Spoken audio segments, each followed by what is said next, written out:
ఇక్కడ జంగల్ రాజ్యం, జంగల్ రాజును మీరు సృష్టించి నడిపిస్తా ఉన్నారు. కానీ నేను అందరికీ కూడా ఒకటే చెప్తా ఉన్నా, ఎల్లకాలం ఇదే మాదిరిగానే జరగదు. 2 ఏళ్ళు కన్ను మూసుకుంటే అయిపోయింది, మరో 3 ఏళ్ళు కూడా కన్ను మూసుకుని కన్ను తెరిచేసరికి మరో 3 ఏళ్ళు కూడా అయిపోతుంది. ఆ తర్వాత వచ్చేది మాత్రం మా ప్రభుత్వం అని చెప్పి కూడా ప్రతి ఒక్కరికి కూడా ఈ సందర్భంగా కూడా చెప్తా ఉన్నా.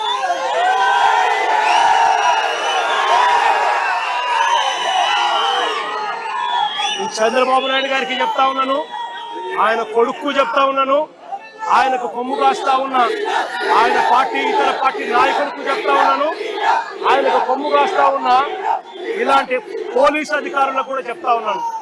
ఎల్లకాలం ఇలా అన్యాయం చేస్తా ఉంటే మాత్రం ఎప్పుడు కూడా దేవుడు చూస్తూ ఊరుకోవడాన్ని మాత్రం గుర్తుపెట్టుకోండి. ఖచ్చితంగా మీకు మొట్టికాయలు పడతాయి.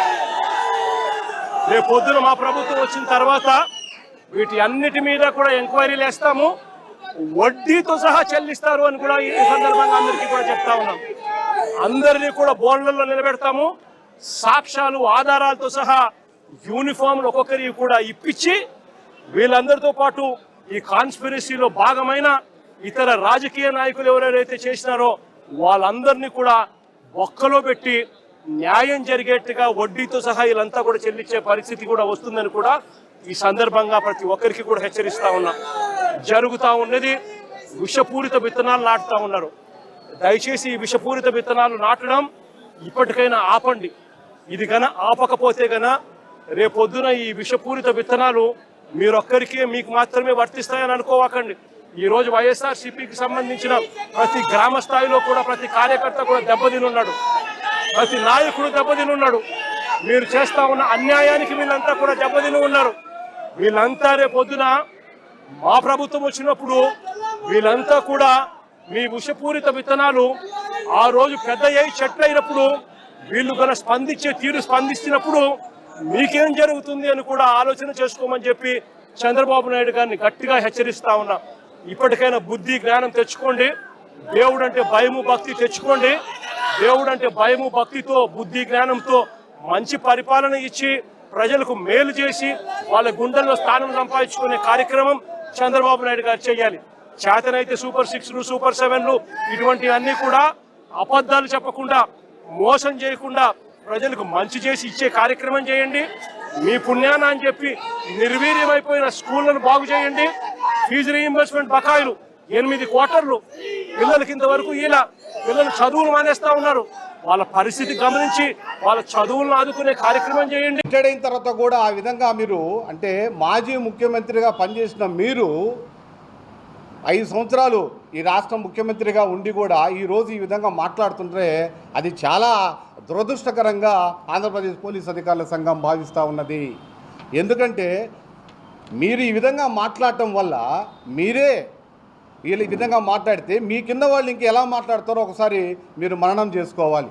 అదేవిధంగా మీరు ఈ వ్యాఖ్యల పట్ల ల్యాండ్ ఆర్డరు ఫెయిల్ అయిపోయిందని ఆ వ్యాఖ్యలన్నీ ప్రజల్లో తీసుకొస్తే మీరు ప్రజాస్వామ్యానికి దీనికి ఏం సంకేతం ఇస్తున్నారో మాకు అర్థం కావట్లేదు. చాలా బాధగా ఉంది.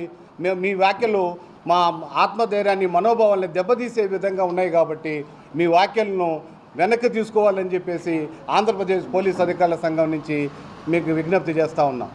ఈరోజు మాజీ ముఖ్యమంత్రి వర్యులు శ్రీ వైఎస్ జగన్మోహన్ రెడ్డి గారు తను చేసినటువంటి వ్యాఖ్యల పట్ల పోలీసు అధికారుల సంఘం పూర్తిగా ఖండిస్తూ ఈ వ్యాఖ్యలను విత్డ్రా చేసుకోవాలని అలాగనే పోలీస్ అధికారుల సంఘం తరఫున మనవి చేసుకుంటూ మళ్ళీ ఇలాంటి వ్యాఖ్యలే చేయడం వలన పోలీసు సభ్యులందరూ పోలీసు ఉద్యోగస్తులందరూ మా మనోభావాలు దెబ్బతిని మేము ఎందుకోసం చేస్తున్నాము, ఒక పార్టీ కోసము, ఒక రాజకీయ పార్టీల కోసము, లేకపోతే మా సొంత అవసరాల నిమిత్తము చేయము. ఉద్యోగము దానిలో భాగంగానే రాజకీయాలకు అతీతంగా మేము ఉద్యోగం నిర్వర్తిస్తూ ఉంటాం. వీటిని మీ వ్యాఖ్యల పట్ల మా పోలీసులందరూ మనోభావాలు దెబ్బతిని ఆత్మస్థైర్యం దెబ్బతినే విధంగా మీ వ్యాఖ్యలు ఉండటం వలన వాటిని విత్డ్రా చేసుకోవాలని, మరలా ఇలాంటి వ్యాఖ్యలు రాకుండా తమరు పోలీసులనే గౌరవించే విధంగా తమ వ్యాఖ్యలు ఉండాలని మేము కోరుకుంటున్నాము. ఒక క్లారిటీ ఏంటంటే దీంట్లో ఇప్పుడు నిజంగా ఎవరైనా సరే చట్టానికి వ్యతిరేకంగా ఎవరు పనిచేసినా, నేను చేసినా ఇంకోటి చేసినా, చట్టం ఎవరు కూడా చుట్టం కాదు, ఎవరిని వదిలిపెట్టదు.